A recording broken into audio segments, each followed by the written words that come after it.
Question 1. Bohr's theory is not applicable to which of the following species? So Bohr's atomic model में जो उनकी theory थी Bohr's theory वो किस element पे यहाँ पे या आयन पे या स्पीसी पे एप्लीकेबल नहीं है. तो पहले तो what is Bohr's atomic model या Bohr's theory. So if you remember Rutherford's atomic model, Rutherford ने कहा कि इलेक्ट्रॉन कंटिन्यूसली रिलीज करता है एनर्जी और इवेंचुअली वो न्यूक्लियस में स्पाइरल कर जाता है and the atom will collapse. इसी चीज़ को ओपोज किया था नील बोहर ने एंड इन्होंने अपनी एक थ्योरी रखी, अपना मॉडल रखा सामने जिसको बोहर्स एटॉमिक मॉडल कहते हैं. Now according to Bohr's atomic model वो हमें ये बताता है कि इलेक्ट्रॉन, इन्होंने कहा कि इलेक्ट्रॉन कंटिन्यूसली एनर्जी नहीं रिलीज करता बल्कि इलेक्ट्रॉन तो लोकेटेड होता है फिक्स्ड एनर्जी लेवल्स में जिनको इन्होंने नाम दिया ऑर्बिट्स का या फिर शेल्स का. जबकि नील बोहर का एक ड्रॉबैक ये भी था इनकी थ्योरी में कि इन्हें इन ऑर्बिट का ओरिजिन नहीं पता था. जैसे आज हमें पता है कि what is origin of orbit या फिर शेल, स्पेक्ट्रल लाइंस, ठीक है, लेकिन उस टाइम पे ये एक इनकी थ्योरी का ड्रॉबैक था. तो खैर इसके अलावा एक और ड्रॉबैक इनकी थ्योरी का ये था कि Bohr's theory is only applicable to hydrogen species, यानी कि वो एलिमेंट्स, वो आयन्स जिनके पास एक इलेक्ट्रॉन होता है, Bohr's theory can only be applied to those elements. जैसे बोहर की थ्योरी में आपके पास जो एनर्जी का फॉर्मूला है, क्या है एनर्जी का फॉर्मूला, -13.6 अपॉन एन स्क्वायर, ठीक है. तो यहाँ पे आपके पास ये आप सिर्फ हाइड्रोजन स्पीसीज पे ही अप्लाई कर सकते हो. इसी तरीके से जो रेडियस का फॉर्मूला था कि एन स्क्वायर मल्टीप्लाइड बाई 0.529, ये भी हाइड्रोजन स्पीसीज पे अप्लाई होता है, ठीक है. तो ऐसे एलिमेंट्स, ऐसे आयन्स जिनके पास एक इलेक्ट्रॉन है एंड अ न्यूक्लियस, तो ऑप्शन ए जो है इस पे एप्लीकेबल है. हीलियम पॉजिटिव का मतलब क्या है, इसके पास, हीलियम के पास जनरली 2 इलेक्ट्रॉन रहता है +1, यानी कि तो एक इलेक्ट्रॉन निकाल दोगे तो एक इलेक्ट्रॉन इसके पास भी है यहाँ, यानी कि इस पे भी ये थ्योरी अप्लाई हो सकती है. लिथियम 2 पॉजिटिव पे भी ऐसा ही है. लेकिन अगर आप H पॉजिटिव की बात करते हो तो इसका मतलब कि ये तो एक प्रोटॉन ही है, इस पे Bohr's theory can not be applied. Question 2 है, nitrogen has the electronic configuration ये नॉट दिस. इसका मतलब ये है कि भाई हाइड्रोजन की इलेक्ट्रॉनिक कॉन्फ़िगरेशन ये है, ये नहीं है, ऐसा क्यों, ये हमें कौन सा प्रिंसिपल बताता है. तो अगर आप इसको देखो तो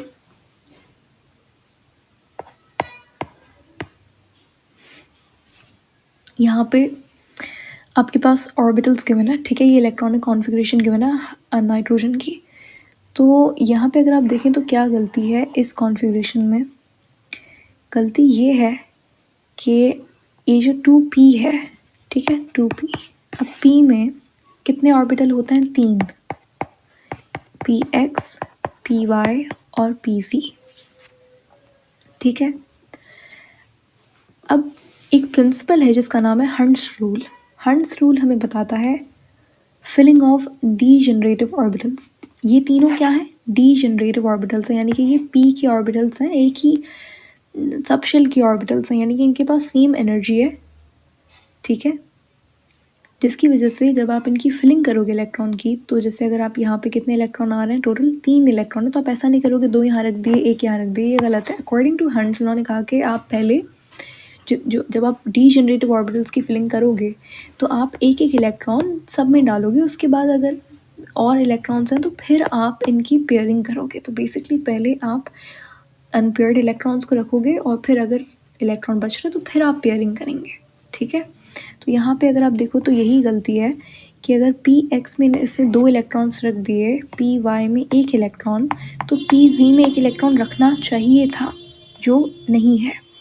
इस वजह से this is the right configuration और ये हमें हंट्स रूल बताता है.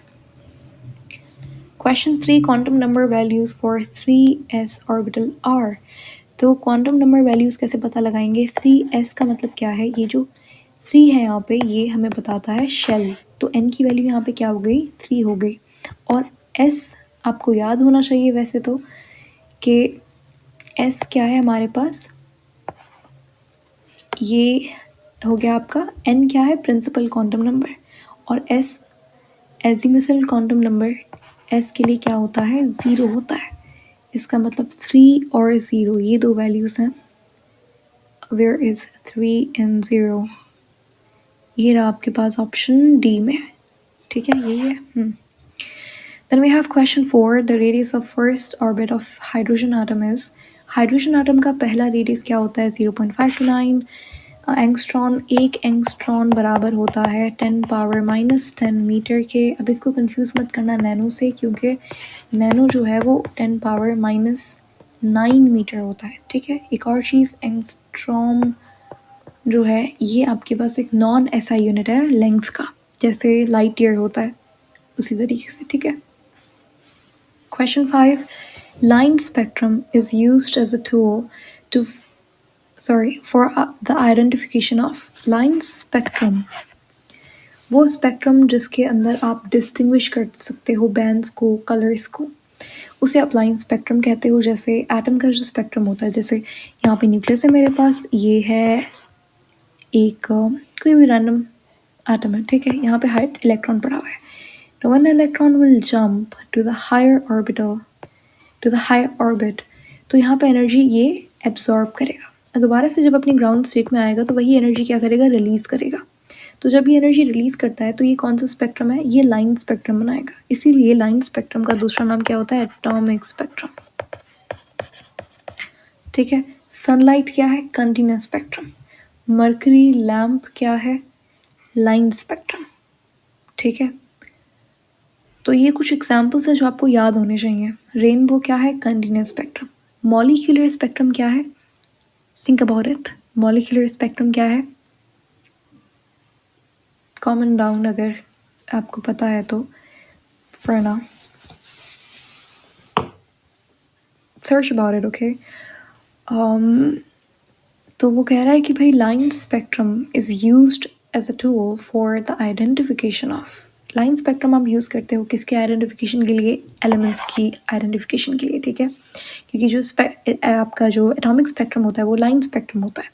मॉलिक्यूलर स्पेक्ट्रम, आई होप आपको पता चल गया होगा, मॉलिक्यूलर स्पेक्ट्रम कंटिन्यूस स्पेक्ट्रम होता है।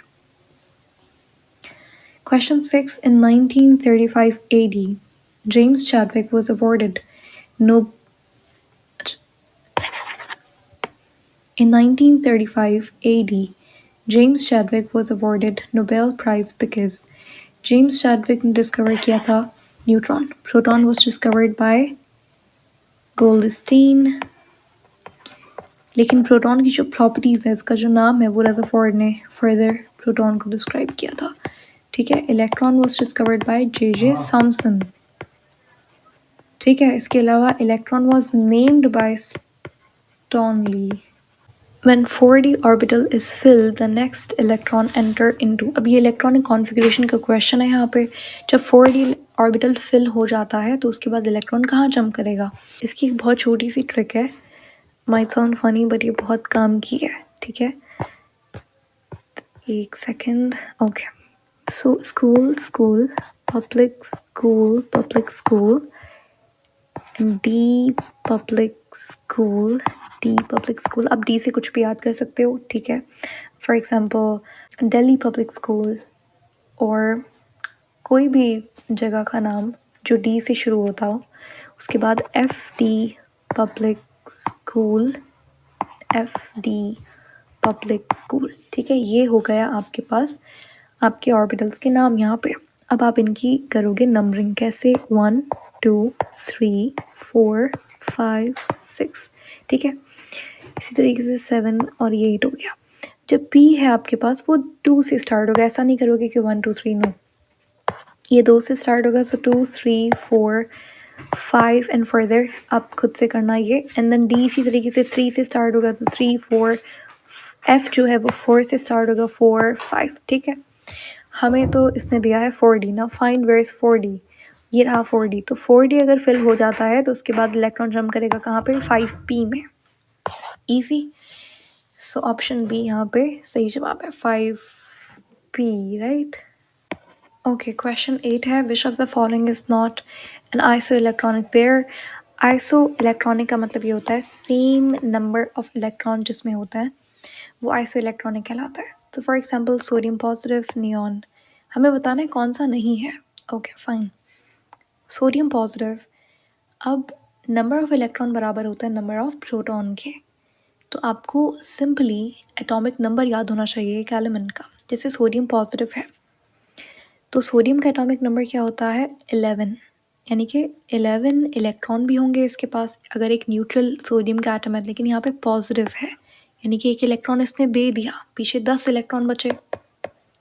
नियॉन में कितने इलेक्ट्रॉन होते हैं 10 इलेक्ट्रॉन्स, ठीक है। उसके बाद है ऑप्शन सी में सोडियम, सोडियम में 11 इलेक्ट्रॉन्स होते हैं और कैल्शियम में 20 इलेक्ट्रॉन्स होता है। सोडियम पॉजिटिव में होते हैं दोबारा से 10 इलेक्ट्रॉन्स एंड फ्लोरीन में इलेक्ट्रॉन्स कितने होते हैं 9 number of electrons in a neutral fluorine atom, लेकिन यहाँ पे F नेगेटिव है यानी कि एक इलेक्ट्रॉन इसने लिया हुआ है किसी से, तो कितने इलेक्ट्रॉन्स हो जाएंगे 10। सो पहले ही मुझे तो पता लग गया ऑप्शन सी जो है वो यहाँ पे ये आइसो इलेक्ट्रॉनिक नहीं है, जिसका मतलब option C is the right option. पर स्टिल ऑप्शन डी भी अब लास्ट है तो देख लेते हैं।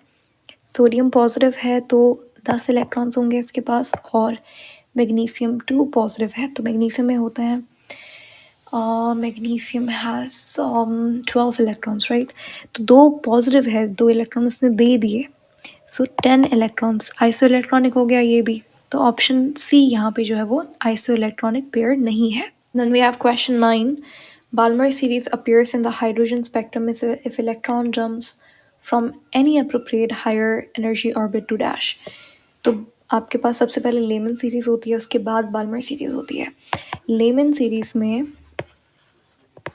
जो इलेक्ट्रॉन है वो किसी भी यानी कि second, third, fourth infinite orbit से जंप करता है फर्स्ट ऑर्बिट में, तो वो लेमन सीरीज यहाँ पे प्रोड्यूस होती है। और ये जो आपके पास स्पेक्ट्रम होगा ये यूवी लाइट होती है, ठीक है।